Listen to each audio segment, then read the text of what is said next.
27வது ஸ்லோகம். கே ஏதே அனுபதாஹ ஏ தே ஏகாதச மகாபடாஹ ஏதாஹ வாலலனாஹ சுப்ரு கஹ அயம் தே அஹிஹி புரஸ்ஸரஹ. க ஏதேனுபதாயேத ஏகாதச மகாபடா ஏதாவாலலனா சுப்ரு கோயம் தேஹி புரஸ்ஸரா. ஏ இவ தே ஒன்ன அனுபதாக பின்தொடர்ந்து வந்துருக்கிற ஏகாதச 11 மகாபடாக சக்தி வாய்ந்த படர்கள் கே ஆராக்கும். பிரகிருதி அப்படிங்கிற அழகிக்கிட்ட புத்தி இப்போ பிரகிருதியில லயிச்சுண்டாக்குமே இருக்கு. அந்த பிரகிருதி அப்படிங்கிற அழகுல லயிச்சுன்னு இருக்கிற புத்தி கிட்ட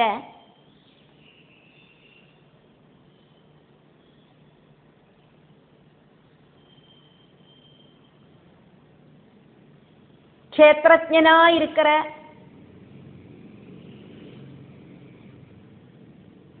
ஜீவாத்மா கேள்வி கேட்கறதையாக்கும் பார்க்கிறோம்.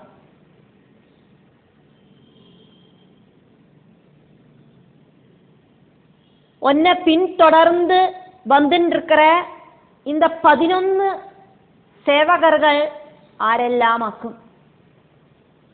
നമ്മൾ பார்த்தோமே 10 பேര് பின்தொடர்ந்து வரத, 5 ஞானேந்திரியங்கள் 5 கர்மேந்திரியங்கள். இப்போ இதில் சொல்லப்பட்டது 11. அப்படியாக்குமானா 5 ஞானேந்திரியங்கள் 5 கர்மேந்திரியங்கள் அதோடு கூட மனசு, அப்படியாக 11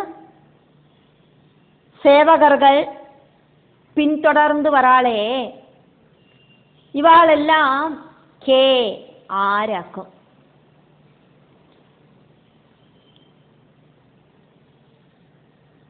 சுப்ரு நல்ல அழகான புரிக கொடிகள் இருக்கிறவளே அப்படின்னு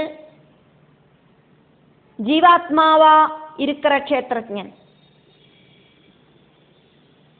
புரஞ்சரன்.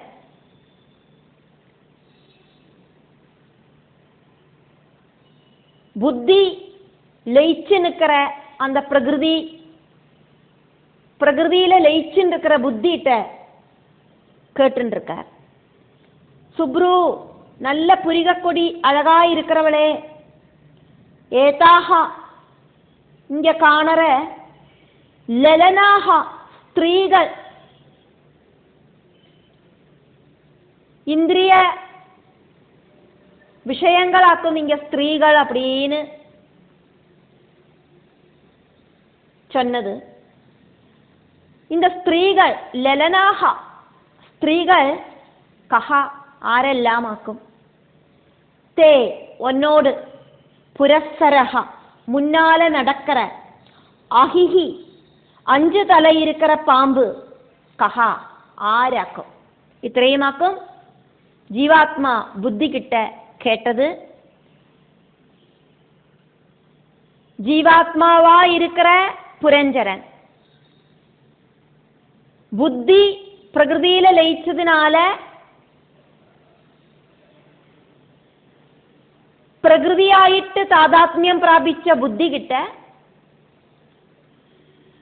ஜீவாத்மா கேட்குற கேள்வியாக்கும் பார்த்துட்டு இருக்கோம்.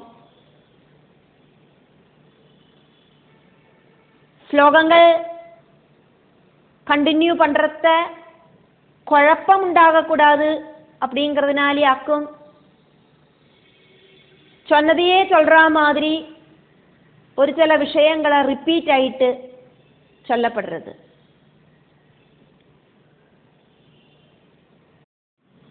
28வது ஸ்லோகம். துவம் ஹ்ரீஹி பவானி அசி அத வாக் ரமாபதிம் விஜின்வதி கிம் முனிவத் ரஹோவனே त्वदङ्घ्रिकाम आप्त समस्तकामं क्व पद्मकोशः पतितः कराग्रात् त्वं ह्रीर्भवान्यस्य दवाक्रमापतिं विजिन्वति किं मुनिवद्रहोवने त्वदङ्घ्रिकामाप्त समस्तकामं क्व पद्मकोश पतितः कराग्रात्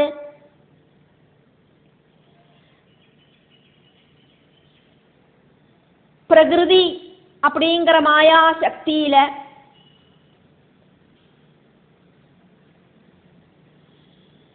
லயிச்சு நிற்கிற புத்தி, அந்த புத்தி அப்படிங்கிற அழகி கிட்ட புரஞ்சரன் அப்படிங்கிற ஜீவாத்மா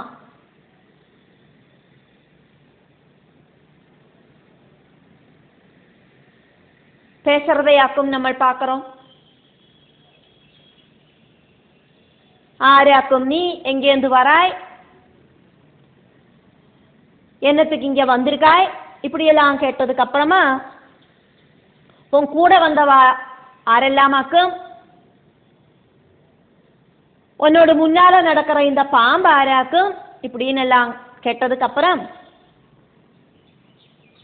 இந்த ஸ்லோகத்துல தேவத மாதிரி இருக்கியே, அந்த அளவுக்கு அழகா இருக்கியே, நீ ஆராக்கும் அப்படின்னு அந்த அழகியில மயங்கி புரஞ்சரன் கேட்கறதாக்கும் வர்ணிக்கப்படுறது. புரஞ்சரன் அப்படின்னு சொல்லறத ஜீவாத்மா அப்படின்னு நம்மளோட மெமரியில வரணும். அதே மாதிரி மாயாசக்தியா இருக்கிற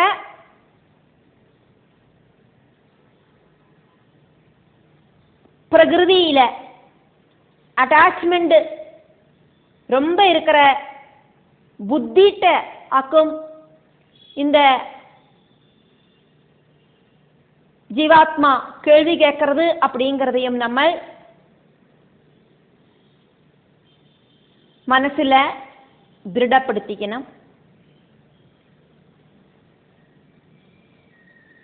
அழகி சொல்றது இங்க புத்தி ஆக்கும், அந்த புத்தி அப்படிங்கிறது பிரகிருதியில லயிச்சுன்னு இருக்கிற புத்தி.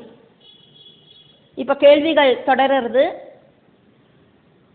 துவம் அழகி நீ ஹ்ரீஹி கிம் தர்ம பிரஜாபதியோடு மனைவியான, தர்ம பிரஜாபதிக்கு 13 மனைவிகளாக்கும், அதுல ஹ்ரீ அப்படின்னு பேர் இருக்கிற மனைவியாக்குமோ, ஹ்ரீ தேவி ஆக்குமோ நீ? பவானி அசி, பவன் சொன்னா பரமசிவன், பவானி சொல்றது ஸ்ரீ பார்வதி. ஸ்ரீ பரமேஸ்வரனோடு மனைவியான ஸ்ரீ பார்வதி தேவி ஆக்குமா நீ? துவம் பவானி அசி, நீ பார்வதி தேவி ஆக்குமா? அதா ஹ்ரீதேவியும் பார்வதி தேவியும் நீ கிடையாது அப்படின்னாக்கா வாக் கிம், நீ சரஸ்வதி தேவி ஆக்குமா? என்னொரு அழகாக்கும் உனக்கு. அதனால நீ ரமா கிம், ரமாதேவி ஆக்குமா, லக்ஷ்மி தேவி ஆக்குமா? அந்த லக்ஷ்மி தேவி அப்படின்னு சொல்லறத அந்த லக்ஷ்மி தேவியோடு குணங்களையும் சேர்த்தி இங்க சொல்லப்படுறது. பதிம் விஜன்வதி ரமா கிம், கணவரை தேடி நடக்கிற லக்ஷ்மி தேவி ஆக்குமா நீ? லக்ஷ்மி தேவியோடு கணவரான மகாவிஷ்ணு எங்க இருக்கார் அப்படின்னு சொல்லப்படுறது. பக்தர்களோடு ஹிருதயத்துல இருக்கிற மகாவிஷ்ணுவை தேடிண்டு நடக்கிற லக்ஷ்மி தேவி ஆக்குமா நீ? എല്ലാ ഭക്തர்களோடும் ഹൃദയത്തിലെ പോയി മഹാലക്ഷ്മി തന്നോട് കണവരാന് மகாவிஷ்ணுவை தேடிண்டு நடக்கிறா. அப்படி கணவரை தேடிண்டு நடக்கிற லக்ஷ்மி தேவியாக்குமா நீ? ஏது மாதிரியாக்கும் லக்ஷ்மி தேவி பகவானை தேடறா அப்படின்னு சொல்றதையாக்கும் நம்ம பார்க்கிறோம். ரஹோவனே முனிவது, மாமுனிகள் பிரகிருதி விஷயங்களிலிருந்து விடுபட்டு அந்தராத்மாவில இருக்கிற பகவானை தியானிச்சு தபசு செஞ்சு பரம்பொருளோடு சகாம ரூபமாயிருக்கிற மகாவிஷ்ணுவை பிரத்யட்சமாயிட்டு காணறதுக்கு முயற்சி பண்றா. அதே மாதிரி இந்த லக்ஷ்மி தேவியும் மகாவிஷ்ணுவை பக்தர்களோடு ஹிருதய கமலத்தில தேடிண்டு பிரத்யட்சமாயிட்டு பார்க்கறதுக்கு தேடி நடக்கிறா. நீ லக்ஷ்மி தேவி ஆக்கும் அப்படின்னு அனாக்கா, லக்ஷ்மி தேவியோட குணம் இங்க எடுத்து சொல்லப்படுறது. தொது நீ லக்ஷ்மி தேவி ஆக்கும்னா உன்னோடு அங்கிரி காமம், பாதங்களை ஆக்ரஹிக்கிற பகவல் பக்தர்கள், உன்னோடு பாதத்தை சரணடைஞ்சிருக்கிற பக்தர்கள், சந்திருப்த சமஸ்த காமம், அப்படி இல்லைன்னா ஆப்த சமஸ்த காமம், எல்லாவித ஆக்ரகங்களையும் பூர்த்தீகரிச்ச பக்தர்களாக்கும். அதனால அவ சந்திருப்தி அடைஞ்சவாளாக்கும். உன்னோடு பாதங்களை சரணடைஞ்சவாளோடு எல்லாவித ஆக்ரகங்களையும் நீ நடத்தி கொடுத்துடுவாய். அதனாலேயே அவ பூர்ண திருப்தர்களாக்கும் உன்னோடு பக்தர்கள். பக்தர்கள் என்ன ஆக்ரஹிக்கிறாளோ அதை லக்ஷ்மி தேவி நடத்தி கொடுப்பாள். நீ லக்ஷ்மி தேவி ஆக்கும் அப்படின்னா எனக்கு இங்கேயும் ஒரு டவுட் இருக்கு, அதையும் நான் கேட்டுடுறேன். இந்த லக்ஷ்மி தேவி இருக்காளே, லக்ஷ்மி தேவி எப்ப பாரு தன்னோட கையில ஒரு தாமரை மொட்டை வச்சு இப்படி கறக்கிண்டே நடப்பாள். அதாக்கும் இங்க கேள்வி என்னோடு. குவ பத்மகோஷா, கோஷம் ஜனன மொட்டு, பத்மகோஷம் அப்படின்னா விரியாத தாமரை மொட்டு. அந்த தாமரை மொட்டு பூவாயிட்டு விரிஞ்சிட்டில்லை. குவ பத்மகோஷா, உன்னோட கையில இருக்கிற தாமரை மொட்டைங்க அப்படியாக்குமானா நீ லக்ஷ்மி தேவியும் கிடையாது. ஒருவேளை உன்னோட கையில இருக்கிற தாமரை மொட்டு உன் கையிலேருந்து கீழே விழுந்து போயிருக்குமோ? கராகிராது பதிதா, தாமரை பூவை நீ விரல்ல பிடிச்சு இப்படி கறக்கிண்டு நடக்கிற சமயத்துல உன்னோடு விரல் தும்பிலேந்து அந்த தாமரை மொட்டை எங்கேயாவது கீழே விழுந்து காணாம போயிடுத்தோ? இப்படின்னெல்லாம் இங்க அந்த அழகிய வர்ணிக்கப்படுறது. கவி பாவனையில ஒரு போயட் எப்படியாக்குமோ ஒரு அழகிய வர்ணிப்பர், அதே மாதிரியாக்கும் இங்க வர்ணனை நடக்கிறது. பிரகிருதி அப்படிங்கிற அழகி, அந்த அழகிய இங்க வர்ணிக்கப்படுறது. அதையாக்கும் நம்ம பார்க்கிறோம். புரஞ்சனன் அப்படிங்கிற ஜீவாத்மா பிரகிருதியில ரொம்ப அட்டாச்மெண்டோடு கூடி இருக்கிற புத்தி அப்படிங்கிற அழகிகிட்ட தன்னோட மனசை சேர்த்தி வைக்கிறதையாக்கும் இங்க பார்த்துட்டு இருக்கோம். 29வது ஸ்லோகமாக்கும் பார்க்கிறோம். ந ஆசாம் வரோரு வர ஊரு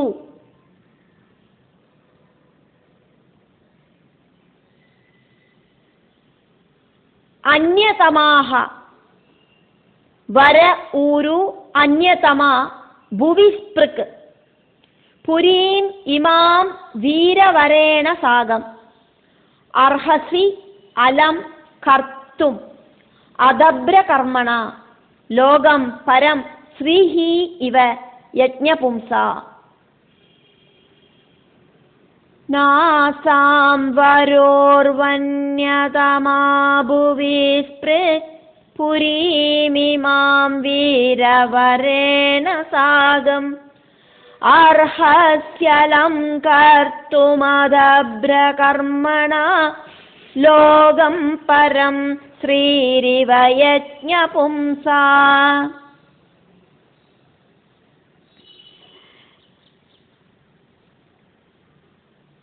നാരദ മഹർഷി പ്രാചീന ബർഹിസ് കിട്ട്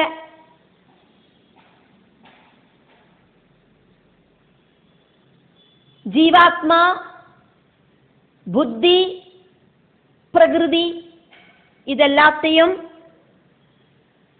വർണ്ണിக்கிறதையாக்கும் பார்க்கிறோம். നന്ന പുരിയർത്തുകായിട്ട് விளையாட்டாயிட்டு விஷயங்களை எடுத்து சொல்றதையாக்கும் பார்த்துட்டு இருக்கோம்.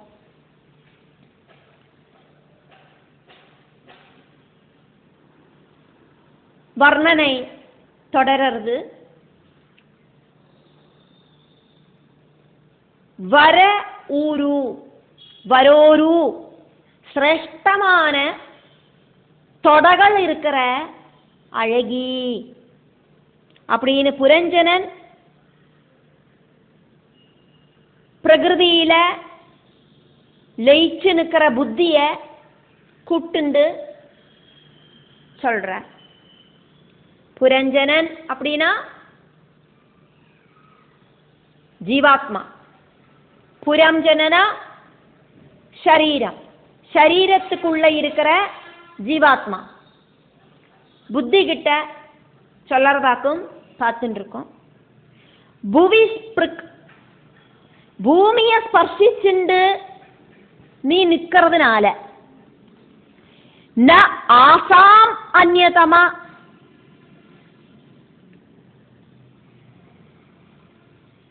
தேவதைகளோடு பாதம் பூமியில ஸ்பர்சிக்காது அப்படின்னு எனக்கு தெரியும். அப்படிங்கிறதுனால நான் இത്ര நேரம் சொன்னேனே, அதுல ஒரு தேவதையும் நீ கிடையாது. ஆசாம் நான் சொன்ன ஹ்ரீ, பவானி, சரஸ்வதி, லக்ஷ்மி இப்படி இருக்கிற தேவிகளில ந அந்யதமா இன்க்ளூடா இருக்கிறவள் கிடையாது நீ. இமாம் புரி, இந்த புரிய அதப்ர கர்மனா வீர வரேண சாகம், ரொம்ப ஜாஸ்தியான பராக்கிரமசாலியான வீர சிரேஷ்டனான என்னோடு கூடி சேர்ந்து.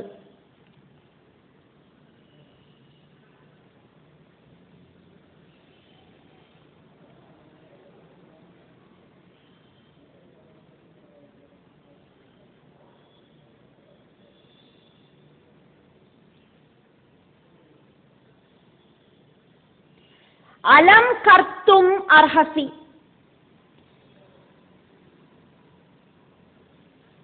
അലങ്കരിക്ക വേണ്ടിനവളാക്കും നീ. നീ ദേവതകളൊന്നുമല്ല. ലക്ഷ്മി கிடையாது, சரஸ்வதி கிடையாது, ஹ்ரீதேவி கிடையாது, பார்வதி தேவி கிடையாது. அதனால இந்த சக்கரவர்த்தி பதவியில இருக்கிற வீரசிரேஷ்டனான என்னோடு கூடி சேர்ந்து அதப்ர கர்மணா வீரவரேண சாகம். புரஞ்சனன் அவரோடு வீரசூர பராக்கிரமங்களை உயர்த்தி சொல்லிண்டு சொல்ற. என்னோடு கூடி சேர்ந்துண்டு அலம் கர்த்தும் அர்ஹசி, அலங்கரிக்க வேண்டினவளாக்கும் நீ, என்னோடு பாரியையாக வேண்டினவளாக்கும் நீ. உனக்கு அதுக்கான அர்ஹதை இருக்கு. ஏது மாதிரி அப்படின்னு ஒரு உதாகரணம் இங்க சொல்லப்படுறது. யஜ்ஞபும்சா, ஸ்ரீ யஜ்ஞவராகமூர்த்தியான மகாவிஷ்ணுவோடு கூட சாகம் கூடி சேர்ந்து பரம் லோகம் வைகுண்ட லோகத்துல ஸ்ரீஹி இவ லக்ஷ்மி தேவி வாழறா மாதிரி என்னோடு கூட இந்த பூ உலகில வாழ வேண்டினவளாக்கும் நீ.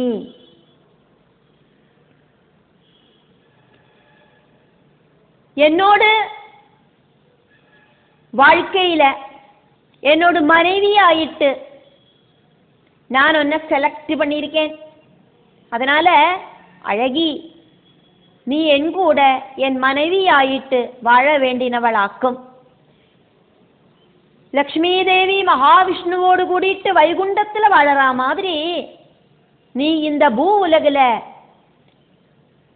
வீரசூர பராக்கிரமங்கள் எல்லாம் செய்யற சக்கரவர்த்தியான என்னோடு கூடிட்டு வாழு. அதுக்கான அர்ஹதையெல்லாம் உனக்கு இருக்கு. 30வது ஸ்லோகம். யது ஏஷாம் அபாங்க விகண்டித இந்திரியம் யதேஷாம் அபாங்க விகண்டிதேந்திரியம் சவ்ரீடபாவ ஸ்மித விப்ரமத் ப்ருவா त्वया उपसृष्टः भगवान् मनोभवः प्रबाददे अद अनुगृहाण शोभने. यदेषामभाङ्गविगण्डितेन्द्रियं सव्रीडभावस्मितविभ्रमद्भ्रुवा त्वयोपसृष्टो भगवान् मनोभवा प्रबाददेदानुगृहाण शोभने.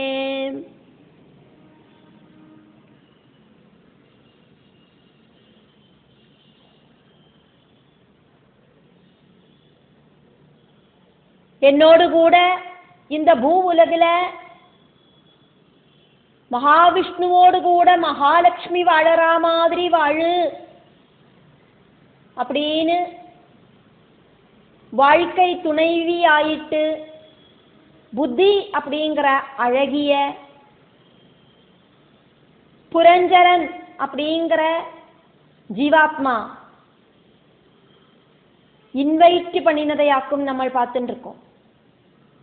அதுக்கு காரணம் இங்க சொல்லப்படுறது எது?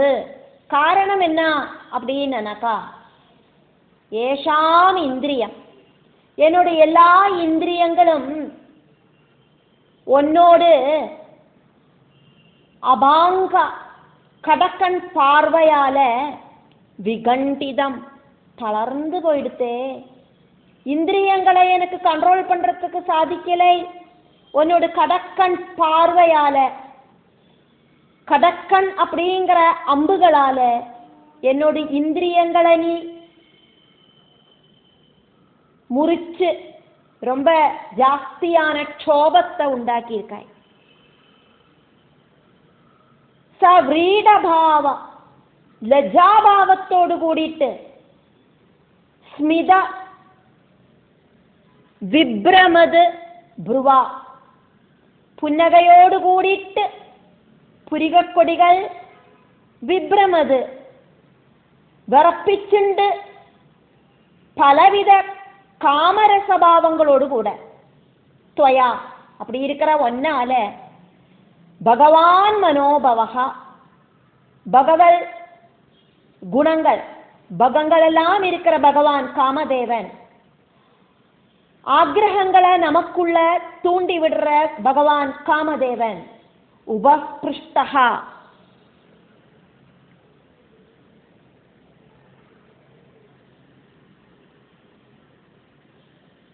என்ன ஸ்பர்ஷிச்சு,